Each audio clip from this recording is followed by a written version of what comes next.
of the terms that actually caught my attention was when I've started to hear these terms like career skills. Now, what are these new age career skills?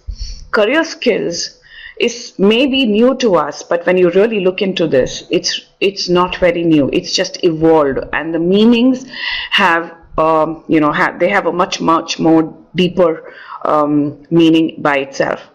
So career skills are those skills that help you further your career. These skills may change over the years. That's true, because your skills will be different when you are 3 years into your career, when you're 5 years into your career, 10 years, 15 years, 20 years. So these skills will change as you grow in the organization, as you as you move up ahead and your career progresses up the ranks of the organization. And these career skills are in addition to the basic skills that are required to do the job.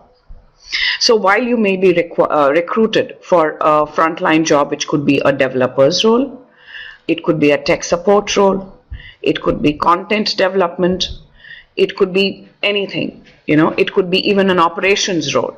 So while there are basic technical skills that are required to manage that job, there are various other career skills that are required to help you manage your career, enable your progress, help you find the direction and move up in the positive direction. So what are these career skills? Articulation skills, not communications, because the communication is the basic. Articulation is actually a step ahead of communication. High aptitude. So high aptitude is something that we hear of very, very often. And most organizations put all young graduates through an entry-level aptitude test, which focuses on logical reasoning, analytical ability, numerical ability.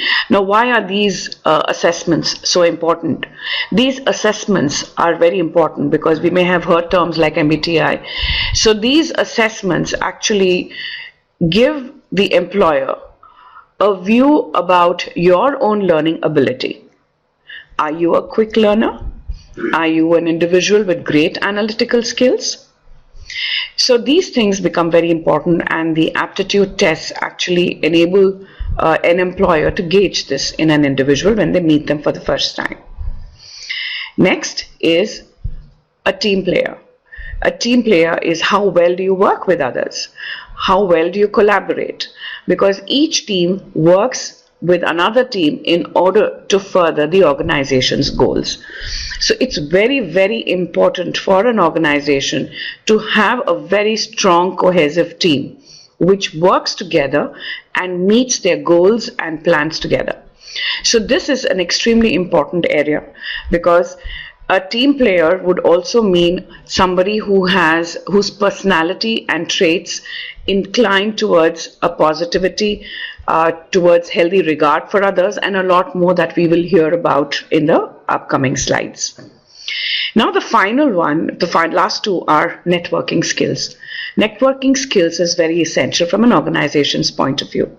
So we have heard about LinkedIn, we have heard about various other social platforms. I'm not referring to Facebook, I'm not referring to Instagram here, but I am referring to LinkedIn and other professional sites where one can develop some very healthy contacts.